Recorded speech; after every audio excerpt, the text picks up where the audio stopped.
Good morning, welcome to knowledge account.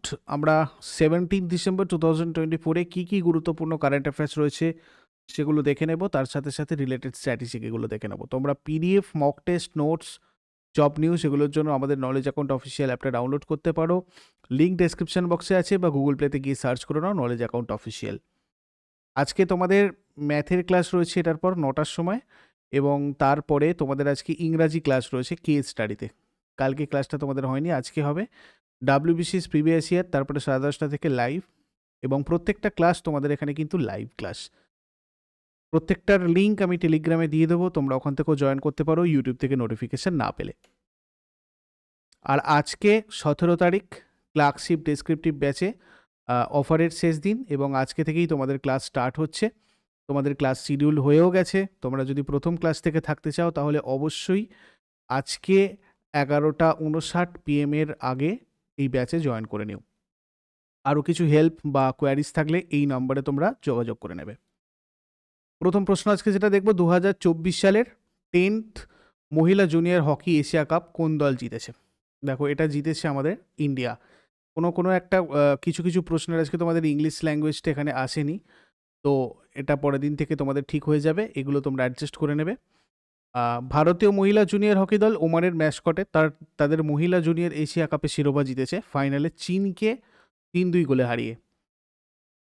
এই women junior Asia cup আমরা যদি দেখি, 21 বছরের কম বয়সী মহিলা খেলোয়াড়দের জন্য মহিলা junior Asia cup Asian hockey federation দ্বারা আয়োজন হয়, এবং প্রথম মহিলা জুনিয়র এশিয়া কাপ এটা 1992 সালে মালয়েশিয়ার কুয়ালালামপুরে অনুষ্ঠিত হয়েছিল, এবং সেখানে দক্ষিণ কোরিয়া জিতেছিল। এই টুর্নামেন্টটা এফআইএইচ মহিলা জুনিয়র হকি বিশ্বকাপের জন্য একটা যোগ্যতারও টুর্নামেন্ট, অর্থাৎ এই এফআইএইচ মহিলা জুনিয়র হকি বিশ্বকাপে যোগ্যতা অর্জন করা যায় এই টুর্নামেন্টের সাহায্যে আর কি। 4বার জিতেছে এখনো পর্যন্ত দক্ষিণ কোরিয়া টুর্নামেন্টের সবচেয়ে সফল দল, অবশ্যই মনে রাখবে দক্ষিণ কোরিয়া, এবং চীন 3বার জিতেছে, আর ভারত জিতেছে 2বার।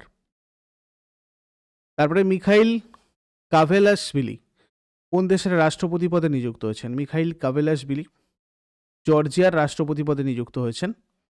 প্রাক্তন ফুটবলার মিখাইল কাভেলাসভিলি 14 ডিসেম্বর 2024-এ জর্জিয়ার নতুন রাষ্ট্রপতি হয়েছেন। এটা পূর্ব ইউরোপের সংযোগস্থলের একটা আন্তঃমহাদেশীয় দেশ। রাজধানী তিবিলিসি, মুদ্রা জর্জিয়ান লারি, আর প্রধানমন্ত্রী ইরাকলি কোবাখিদজে। তারপরে 22তম দিব্য কলা মেলা এটা কোথায় অনুষ্ঠিত হয়েছে? 22তম দিব্য কলা মেলা হয়েছে নিউ দিল্লিতে।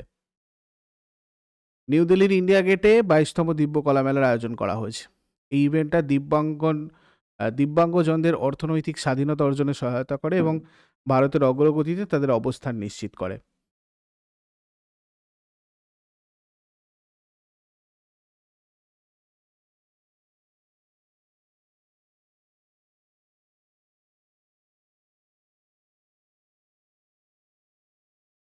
তারপরে 2024-25 সৈয়দ মুস্তাক আলী ট্রফি কে জিতেছে? দেখো, সৈয়দ মুস্তাক আলী ট্রফি 2024-25 সেটা জিতেছে হচ্ছে তোমার মুম্বাই। শ্রেয়াস আইয়ারের নেতৃত্বে মুম্বাই মধ্যপ্রদেশকে হারিয়ে 2024-25 সিজনের এই সৈয়দ মুস্তাক আলী ট্রফিটা জিতেছে। বেঙ্গালুরু চিন্নাস্বামী স্টেডিয়ামে অনুষ্ঠিত ফাইনালে মুম্বাই মধ্যপ্রদেশকে 5 উইকেটে হারিয়ে দ্বিতীয় সৈয়দ মুস্তাক আলী ট্রফিটা জিতেছে। মুম্বাই এর আগে 2022-23 সিজনে হিমাচল প্রদেশকে হারিয়ে এটা জিতেছিল। প্লেয়ার অব দ্য ম্যাচ সূর্যাংশ শেরগে মুম্বাইয়ের। প্লেয়ার অব দ্য টুর্নামেন্ট হয়েছে আজিঙ্কা রাহানে মুম্বাইয়ের। সৈয়দ মুস্তাক আলী ট্রফি একাধিকবার জিতেছে হচ্ছে তোমার তামিলনাড়ু, মোট 3বার জিতেছে। মুম্বাই 2বার আর বরোদা 2বার। এটা একটা প্রিমিয়ার ঘরোয়া পুরুষদের সিনিয়র টি-20 টুর্নামেন্ট। প্রাথমিকভাবে আন্তঃরাষ্ট্রীয় টি-20 টুর্নামেন্ট হিসেবে স্টার্ট হয়েছিল, কিন্তু 2009 সালে দ্বিতীয় সংস্করণের আগে বিসিসিআই দ্বারা এটার নাম পরিবর্তন করে সৈয়দ মুস্তাক আলী ট্রফি রাখা হয়েছিল। নেক্সট, ভারত কোথায় প্রথম ডায়াবেটিস বায়োব্যাংক চালু করছে? চেন্নাইয়ে প্রথম ডায়াবেটিস বায়োব্যাংক চালু করেছে Bharat. Indian council of medical research ICMR এবং মাদ্রাস ডায়াবেটিস রিসার্চ ফাউন্ডেশনের সহযোগিতায় চেন্নাইতে ভারতের প্রথম ডায়াবেটিস বায়োব্যাংক স্থাপন করা হয়েছে। এই সুবিধাটার লক্ষ্য ডায়াবেটিসের কারণ, তারতম্য এবং সম্পর্কিত ব্যাধিগুলির উপর গবেষণার জন্য জৈবিক নমুনা সংগ্রহ, প্রক্রিয়াকরণ এবং সংরক্ষণ করা। তারপরে প্রখ্যাত তবলাবাদক জাকির হোসেন ৭৩ বছর বয়সে মার্কিন যুক্তরাষ্ট্রে মারা গেছেন। তো কোন সালে তিনি পদ্মবিভূষণে ভূষিত হন? 2023-এ পদ্মবিভূষণ ভূষিত হন এই প্রখ্যাত তবলাবাদক জাকির হোসেন। 2 সপ্তাহ আইসিইউতে থাকার পর ইউওপ্যাথিক পালমোনারি ফাইব্রোসিসের কারণে ইনি মারা যান সান ফ্রান্সিসকোর একটা হাসপাতালে। জাকির হোসেন কিংবদন্তি একজন তবলাবাদক ছিলেন, আল্লাহ রাখার জ্যেষ্ঠ পুত্র, এবং 73 বছর বয়সে তিনি মারা গেছেন। 2024-এর 66তম গ্র্যামি পুরস্কারে তিনি 3টে সহ মোট 5টা গ্র্যামি পুরস্কার অর্জন করেছেন। পদ্মশ্রী 1988-এ, পদ্মভূষণ 2002-এ, পদ্মবিভূষণ 2023-এ, সঙ্গীত নাটক একাডেমি 1990-এ পেয়েছিলেন। ওড়িশা মাস্টার্সে কে তার প্রথম বিডব্লিউএফ সুপার 100 খেতাব জিতেছে? ঋত্বিক সঞ্জীবী জিতেছেন ওড়িশা মাস্টার্সে তার প্রথম বিডব্লিউএফ সুপার 100 খেতাব। দেখো, ঋত্বিক সঞ্জীবী, সতীশ কুমার 21-18, 21-16 স্কোর সহ ওড়িশা মাস্টার্সে পুরুষদের একক ফাইনালে স্বদেশী থারুণ মান্নেপাল্লিকে পরাজিত করে তার প্রথম বিডব্লিউএফ সুপার 100 খেতাব জিতেছেন। ইয়েস ব্যাংকের executive director, whole time director পদে কে নিযুক্ত হয়েছেন? মনীষ জৈন ইয়েস ব্যাংকের এক্সিকিউটিভ ডিরেক্টর বা হোল টাইম ডিরেক্টর পদে নিযুক্ত হয়েছেন। 1 ডিসেম্বর 2024 থেকে 10 ডিসেম্বর 2027 পর্যন্ত 3 বছরের মেয়াদের জন্য এক্সিকিউটিভ ডিরেক্টর হিসাবে মনীষ জৈনকে নিযুক্ত করা হয়েছে। এর headquarter Mumbai, chief executive officer Prashant Kumar, প্রতিষ্ঠাতা রানা কাপুর, অশোক কাপুর, প্রতিষ্ঠিত হয় 2004-এ। তারপরে ট্রান্স ইউনিয়ন সিভিলের নতুন ইন্ডিয়ার সিইও হিসাবে কাকে নিযুক্ত করা হয়েছে? ভাবেশ জৈনকে নিযুক্ত করা হয়েছে ট্রান্স ইউনিয়ন সিভিলের নতুন ইন্ডিয়ার সিইও হিসাবে। TransUnion CIBIL limited is a credit information company operating in India. আর রিসেন্ট এরকম কিছু আরও ব্যাংকের খুব ভালো ভালো অ্যাপয়েন্টমেন্ট হয়েছিল, যেমন আরবিআইয়ের গভর্নর আমরা দেখেছি 26তম আরবিআইয়ের গভর্নর হয়েছেন সঞ্জয় মালহোত্রা শক্তিকান্ত দাসের জায়গায়। এছাড়া ইন্ডিয়ান ব্যাংকের এমডি আর সিইও হয়েছেন বিনোদ কুমার এসএল জৈনের জায়গায়। নেক্সট, উত্তরাখণ্ডের মুখ্যমন্ত্রী পুষ্কর সিং ধামি দেরাদুনে 10th মানে বিশ্ব আয়ুর্বেদ কংগ্রেস এবং আরোগ্য এক্সপো 2024-এর উদ্বোধন করেছেন। তো এই 10ম বিশ্ব আয়ুর্বেদ কংগ্রেস এবং আরোগ্য এক্সপো 2024-এর থিম কী ছিল? এরকম প্রশ্ন তোমাদের এই জায়গাটা থেকে হতে পারে। Digital health and Ayurveda perspective, এটা ছিল এই আরোগ্য এক্সপো 2024-এর থিম। তো আরও একবার দেখে নেব, উত্তরাখণ্ডের মুখ্যমন্ত্রী পুষ্কর সিং ধামি দেরাদুনে 10th বিশ্ব আয়ুর্বেদ কংগ্রেস আর আরোগ্য এক্সপো 2024-এর উদ্বোধন করেছেন এবং এটার থিম ছিল digital health and Ayurveda perspective. 2002 সালে কেরালার কোচিতে প্রথম আয়ুর্বেদ সম্মেলনের আয়োজন করা হয়েছিল, আর প্রতি 2 বছর পর পর আয়োজিত হয় এটা।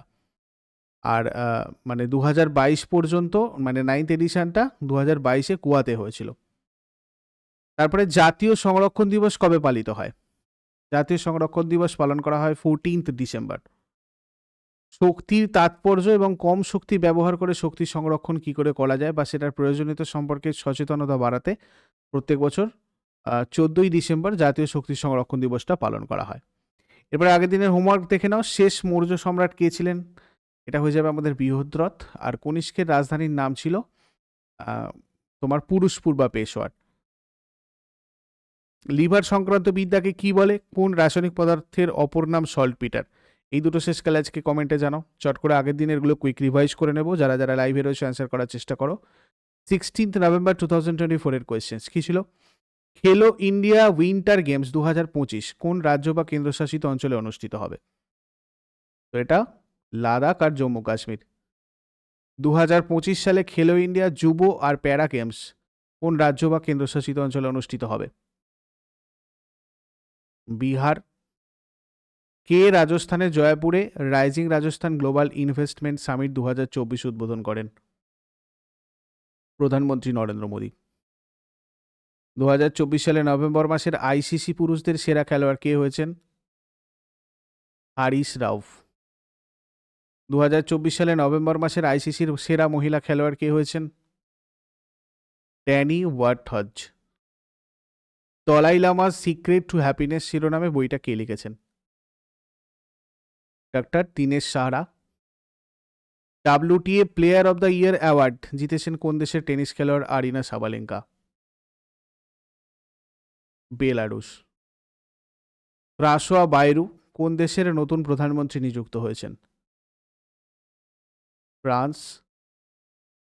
আবহাওয়ার পূর্বাভাসের জন্য জেনকাস্ট নামে একটি এআই মডেল উন্মোচন করেছে কোন সংস্থা? Google. International day of neutrality কবে পালন করা হয়? 12ই ডিসেম্বর। আন্তর্জাতিক নিরপেক্ষতা দিবস কবে পালন করা হয়? 12ই ডিসেম্বর। এগুলো ছিল তোমাদের আগের দিনের প্রশ্ন। ইউজফুল বলে মনে হলে অবশ্যই সবাই লাইক করো, বন্ধুদের সাথে শেয়ার করো। আর ক্লার্কশিপ মেনের ব্যাচ কিন্তু তোমাদের আজকে থেকেই স্টার্ট হচ্ছে, আমি আরও একবার শেষে বলে দিলাম। তোমরা অবশ্যই কিন্তু আজকের মধ্যে জয়েন করো, তাহলে প্রথম থেকে সবকটা লাইভ ক্লাস করতে পারবে। আর এটা তোমাদের এই অফারটাও আজকে রাত্রির বেলা পর্যন্তই রয়েছে, 11:59 PM পর্যন্ত। তো thank you so much. Next ক্লাসে আবার সবার সাথে কথা হচ্ছে। Have a great day.